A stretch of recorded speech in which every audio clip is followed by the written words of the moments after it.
E-card কাৰ্যালয় সন্মুখত হুলস্থুলীয়া পৰিৱেশ। মহিলাক দুৰ্ব্যৱহাৰ ই-কাৰ্ড কাৰ্যালয় মেনেজাৰ। ডুমডুমাৰ ই-কাৰ্ড কাৰ্যালয় সন্মুখত দল সংগঠনৰ একাধিক নেতাকৰ্মীৰ উপস্থিত হৈ এগৰাকী মহিলাৰ ওপৰত হোৱাৰ অত্যাচাৰৰ বিৰুদ্ধে গৰজি উঠাৰ পৰিলক্ষিত হয়।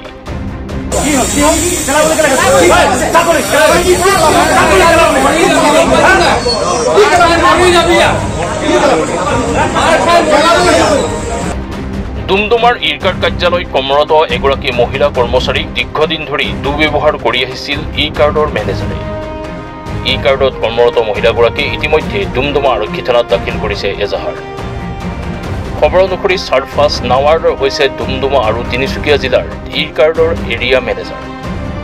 নাৱাৰে অকল মহিলাগৰাকীৰ ওপৰতেই নহয়, ডুমডুমাৰ ই-কাৰ্ডৰ সকলো কৰ্মচাৰীৰ লগতে অভদ্ৰ আচৰণৰ লগতে বিভিন্ন গালি গালাজ কৰাৰ অভিযোগ উত্থাপন হৈছে।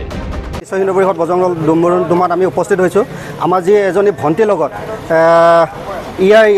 ফ্লিপকাৰ্টৰ যি মেনেজাৰ যি দুৰ্ব্যৱহাৰ কৰিছে বা তাৰ ওপৰত মানসিকভাৱে অত্যাচাৰ চলাই আছে, আৰু এই ভণ্টিজনীৰ লগতে নহয় আৰু বাকী কৰ্মচাৰীখিনিৰ লগতো বহুত ধৰণৰ গালি গালাজ কৰে আৰু অত্যাচাৰ কৰে। এইটো কিন্তু কোনো পধ্যে গ্ৰহণযোগ্য নহয়। তাৰ কাৰণে তেওঁক আমি ধিক্ষা জনাইছোঁ, যাতে আপুনি এনেধৰণৰ কৰ্মচাৰীৰ ওপৰত যাতে অন্যায় অত্যাচাৰ নকৰে বা যি আপোনালোকে গালি গালাজ কৰে সেইটো বন্ধ কৰক, নহ'লে কিন্তু বিশ্ব হিন্দু পৰিষদ বজৰং দলে ইয়াক কিন্তু মুখিমুখ কৰিবৰ কাৰণে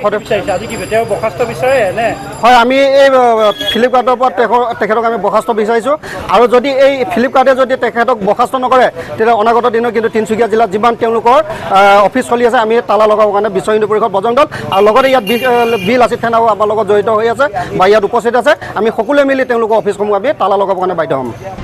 শেহতীয়াকৈ ডুমডুমাৰ ই-কাৰ্ড কাৰ্যালয় হতাচাৰ সংগঠনৰ একাধিক নেতাকৰ্মী উপস্থিত হৈ চাৰফাজ নাৱাৰক ক্ষমা বিচাৰিবলৈ কাৰ্যালয়লৈ মাতিছিল, কিন্তু চাৰফাজ নাৱাৰে ই-কাৰ্ডৰ কাৰ্যালয়ত উপস্থিত নহ'ল।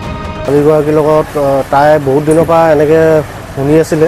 বহুত কালি অকণমান মাথাৰ ওপৰ পাৰ হৈ গ'ল আৰু তো সেইকাৰণে তাই কয় তেনেকৈ, তাইক চাগে ফোনতো কয় তেনেকৈ চাগে। এনেকৈ আমাৰ আগত এবাৰ দুবাৰ আমাৰ আগতো কৈছে এষাৰ দুষাৰ। তো যিহেতু ছোৱালী এজনী এনেকৈ ৱৰ্ক প্লেচত অকণমান মিছবিহেভ কৰাৰ কাৰণে তাই নিজে ষ্টেপ এটা ল'লে। তেনেকৈ সহযোগিতা কৰিছে। হয়, আমি যোনটো হয় সেইটো আমি হেৰি কৰিছোঁ। তেখেতৰ নাম কি? চাৰফাজ নাৱাব। তেওঁৰ ঘৰ তিনিচুকীয়াত। তেওঁ কি পষ্টত আছে? তেওঁ আপোনাৰ ফ্লিপকাৰ্টৰ এৰিয়া মেনেজাৰ হয়। অকল এই ডুমডুমা চাইনে আপোনাৰ বেলেগতো চাই? এইফালে আপোনাৰ এইফালে শদিয়ালৈকে চাই। মানে আপোনাৰ তিনিচুকীয়া ডিষ্ট্ৰিক্টৰ আৰু। বহু সময় অপেক্ষা কৰাৰ পিছতো মেনেজাৰগৰাকীৰ কাৰ্যালয়লৈ নহাত দল সংগঠনে দাবী জনাইছে যে 24 ঘণ্টাৰ ভিতৰত মেনেজাৰগৰাকীক যদি কাৰ্যালয়ৰ পৰা বৰ্খাস্ত নকৰে তেন্তে তিনিচুকীয়া জিলাৰ থকাৰ সকলো ই-কাৰ্ড কাৰ্যালয় বন্ধ কৰি দিয়াৰ হুংকাৰ প্ৰদান কৰিছে দল সংগঠনকেইটাই। আচলতে এটা অভিযোগ পাইছিলোঁ যে এগৰাকী আমাৰ ৰাজবংশী উপাধিৰ এগৰাকী অসমীয়া মহিলাৰ ওপৰত, ভণ্টিৰ ওপৰত কিবা ই-কাৰ্ডৰ তিনিচুকীয়া জিলাৰ ই-কাৰ্ড ডেলিভাৰী অফিচৰ তিনিচুকীয়া জিলাৰ যোনগৰাকী মেনেজাৰ কিবা চাৰফাজ নাৱাব বুলি এগৰাকী আচলতে বহিৰাগত ব্যক্তিয়ে বিভিন্ন সময়ত ভণ্টিজনীৰ ওপৰত বিভিন্ন ধৰণৰ মানসিক হাৰাশাস্তি কৰি থকাৰ এটা অভিযোগ পাইছোঁ। আৰু তাৰপিছত আমি ডুমডুমা আৰক্ষী চকীত এখন এজাহাৰ দাখিল কৰিছোঁ, আৰু আৰক্ষী চকীত এজাহাৰ দাখিল কৰিছোঁ আৰু আৰক্ষীয়েও যোগাযোগ ইতিমধ্যে কৰি আছে। আৰু তাৰপিছত আমি আজি ই-কাৰ্ডৰ অফিচলৈ আহিছোঁ আৰু আমি অফিচটো বন্ধ কৰি দিছোঁ যে কোনো কাৰণতে খিলঞ্জীয়া মহিলাই হওক বা খিলঞ্জীয়া যুৱকৰ ওপৰত এনেকুৱা ধৰণৰ বহিৰাগত ব্যক্তিৰ বৰ্বৰ আক্ৰমণ বীৰ লাচিত থানা অসম দখলকে অন্ততঃ আমি চলিবলৈ নিদিওঁ।